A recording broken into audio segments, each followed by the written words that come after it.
జై శ్రీమన్నారాయణ. నేను మీ icon astrologer Gattupalli Suresh Babu.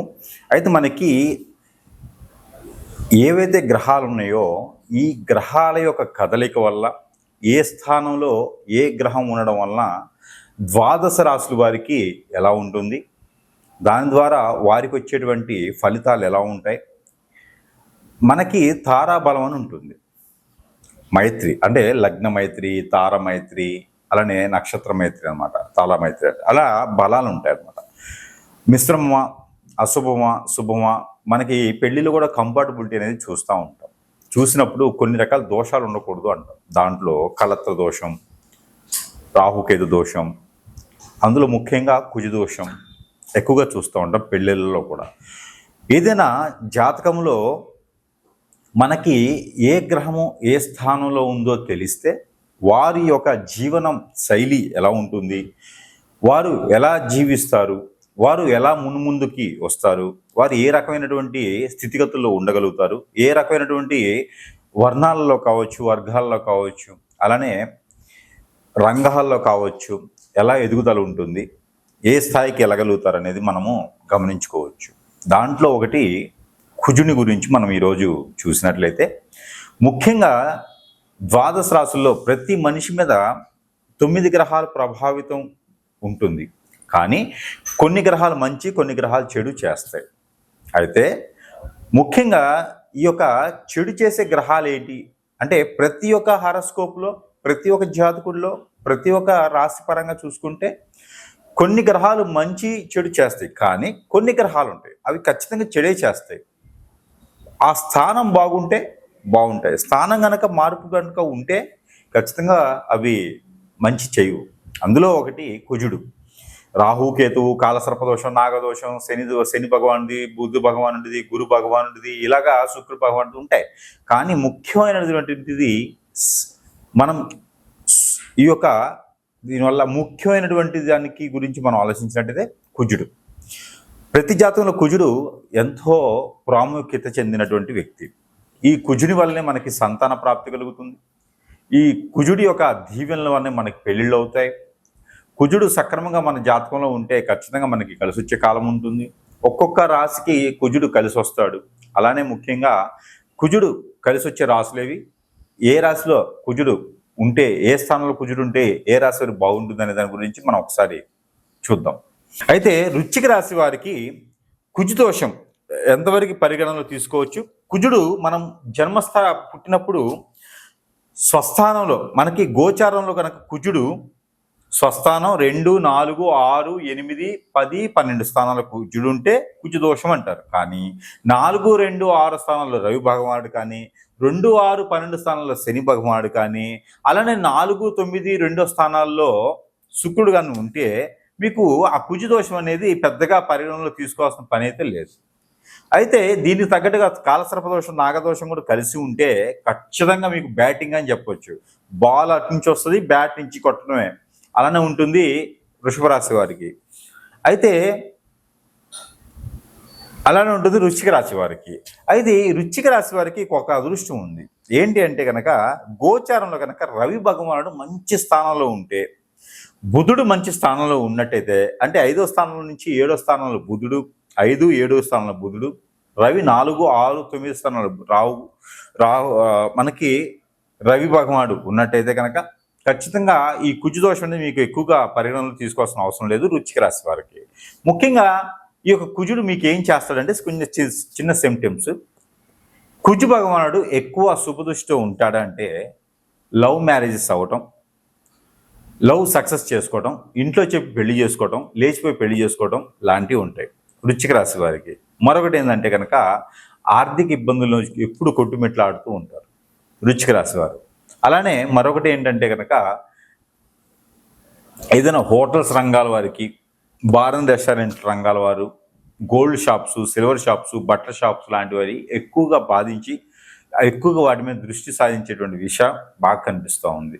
అలానే ఈ యొక్క కుజుని యొక్క ప్రభావితం ఏమైనా ఉంది అంటే కనుక వృశ్చిక రాశి వారికి మామూలుగా చెప్పాలంటే వెళ్తున్న బండి యాక్సిడెంట్ అవ్వటం, ఆలోచన విధానం ఏమైతే అది చూద్దాం అని మొండిగా మూర్ఖంగా మనం ప్రయాణం చేయటం, దీని ద్వారా కుజునికి సంబంధించినటువంటి అశుభ దృష్టి అనేది కొంతమేర ఉంటుంది.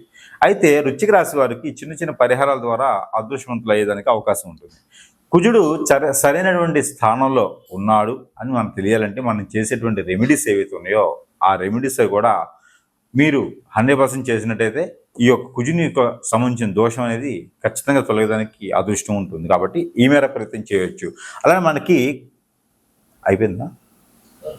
అలానే మనకి కుజుడికి సంబంధించినటువంటి మనకి 12వ స్థానంలో 6వ స్థానంలో ఉన్నట్టయితే ఈ వృశ్చిక రాశి వారికి అలానే కనిపిస్తుందంటే కనుక మనం చివరిలో పరిహారం చెప్పాం కాబట్టి ఆ పరిహారం చేసుకుంటే సరిపోద్ది. వృశ్చిక రాశి వారికి ప్రత్యేకమైన పరిహారం ఏంటంటే కనుక కుజుడు మీ స్థానంలో సరిగా లేడా, మీకు ఆర్థిక ఇబ్బందులు కానీ పూర్వీక శాపాలు కానీ ఏవైనా నరదిష్టి నరఘోష కానీ మీ మీద ఎవరైనా చేతబడి లాంటి ప్రయత్నాలు కానీ జరిగినాయా అయితే ఖచ్చితంగా కుజుడు వల్లే అవుతుంది. అది ప్రయాణాలు కూడా ఆచిచూచి అడుగు వేయాలి. కుజుడు మీకు అంతా సానుకూలంగా ఉండాలంటే పర్సనల్గా మీ యొక్క రాశి వారు ఈ రెమెడీ చేసుకోవచ్చు. ఏంటి అది అంటే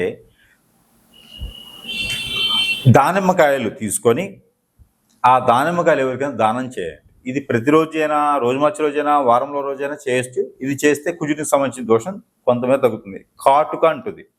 ఈ కాటుక అయితే ఖచ్చితంగా మీ వరకే. కాటుక తీసుకొని ప్రతిరోజు కూడా చిన్నగా తీసుకొని అరికాలకు పూసుకోండి, ఎడం కాలుకి. దాని ద్వారా కుజుడికి సంబంధించిన దోషం అనేది కొంతమేర మీకు పటాపంచలేదానికి ఆస్కారం కనిపిస్తుంది. కాబట్టి ఈ ఒక పరిహారం కూడా మీకోసం. ఈ రాశి వారు కనుక ఖచ్చితంగా కుజు దోష నివారణకి ఈ రెమెడీ చేస్తే మీకు ఆ కుజు దోషానికి పరిహారం అవుతుంది. ఆ కుజునికి సంబంధించినటువంటి దోషం పోతుంది. ఖచ్చితంగా పెళ్ళిళ్ళు అవుతున్నాయి. పిల్లలు కూడా పుట్టేదానికి అవకాశం ఉంది, పెళ్ళి అయిన వరకు మాత్రమే. ఇది ఏం చేయాలంటే కనుక కందులు లేదా కందిపప్పు చూర చేసుకోవాలి. చూర అంటే మనకి పౌడర్ లాగా కానీ మిక్సీ కొట్టుకుంటే పౌడర్ కానీ చూర కానీ అవుతుంది. ఆ రకంగా చేసుకోవాలి. అది అన్నంతో అంటే బియ్యంతో కలిపి వండాలి. పచ్చిపప్పు అలానే కందిపప్పు అలానే బియ్యం మొత్తం కలిపి వండాలి. పెసరపప్పు కూడా వేసుకోవచ్చు. ఈ వండిన పదార్థం ఏదైతే ఉందో ఈ పదార్థం ఒక 7గురికి మినిమం వడ్డన చేయాలి. ఒక 7గురికి ఇది పంచిపెట్టాలి. ఇది విష్ణు ఆలయంలో నైవేద్యం పెట్టి దాన్ని మీరు పంజారం చేయాలి. దాని ద్వారా ఆ ఒక కుజు దోషంతో ఉన్నటువంటి వారు కావచ్చు, కుజు దోషంతో బాధపడేవారు కావచ్చు, సొంత ఇంట్లో 2, 4, 6, 8, 12 స్థానాల్లో కుజుడు ఉన్నవారు ఇది చేసుకోవచ్చు. ఇది మంగళవారం, బుధవారం చేయాలి. మరొకటి ఈ రెమెడీ అయితే ద్వాదశ రాశుల వారు ఎవరైనా చేయొచ్చు. అందులో ముఖ్యంగా ఈ రాశి వారికి ఇంకా బాగా పనిచేస్తుంది. అయితే ఈ రెమెడీ ఏంటంటే ప్రతి అమావాస్య ముందు, పౌర్ణమి ముందు, పంచమి రోజున, చవితి రోజున మీరు చేయవచ్చు. అయితే ఏం చేయాలి అంటే నాగపడిగలు, పుట్ట, మన్నుతో చేసినటువంటి పుట్టలు ఉంటాయి కదా, ఆ పుట్ట నాగపడిగల దగ్గర పోయేసి బియ్యంతో చేసినటువంటి బియ్యము బెల్లంతో చేసినటువంటి చలిబిడి సజ్జలు ఒక ముందు రోజు నానబెట్టుకొని అది మూట కట్టుకుంటే స్ప్రౌట్స్ అంటారు. మొలకెత్తుతాయి. అవి చిన్న చిన్న మొలకలు వస్తాయి. ఆ మిశ్రమం పచ్చి కొబ్బరి, ఇలాచీలు, మిరియాలు ఇవన్నీ కూడా వేసుకొని చలిబిడి చేయాలి. నెయ్యి వేయాలి. అందులో నెయ్యి వేసి చలిబిడి చేసి ఆ ఒక పదార్థాన్ని నైవేద్యం పెట్టాలి పుట్ట దగ్గర. ఆ నైవేద్యాన్ని ఎవరికైనా సరే పంచిపెట్టవచ్చు ప్రసాదం కింద. అలా చేయడం ద్వారా కుజదోష నివారణ జరుగుతుంది. అలానే శనివారం లేదా మంగళవారం, బుధవారం సాయం సంధ్య వేళలో దీపం పెట్టాలి. హనుమాన్ మందిరంలో లేదా నాగపడిగల దగ్గర శివాలయంలో అయినా పెట్టవచ్చు, అమ్మవారి ఆలయంలో పెట్టవచ్చు. దీపం 2 ఒత్తులేసి మట్టి పరిమిదిలో ఆవు నెయ్యితో దీపం పెట్టాలి. లేదా మస్టర్డ్ ఆయిల్తో పెట్టవచ్చు, కొబ్బరి నూనెతో పెట్టవచ్చు, నువ్వుల నూనెతో పెట్టవచ్చు. ఇలా దీపం అనేది పెట్టడం ద్వారా కుజదోష నివారణ అనేది ఖచ్చితంగా జరుగుతుంది. ఇది ఒక రెమెడీ ఖచ్చితంగా చేయాలి. ఈ రెమెడీస్ చేసుకొని ప్రతి ఒక్కరు కూడా ఈ కుజదోషం నుంచి విముక్తి పొందేలా ఉంటుంది. కాబట్టి ఈ కుజదోష నివారణ కోసం ఈ రెమెడీస్ చేసుకుంటూ అదృష్టవంతుల వాళ్ళని కోరుకుంటా ఉన్నాను.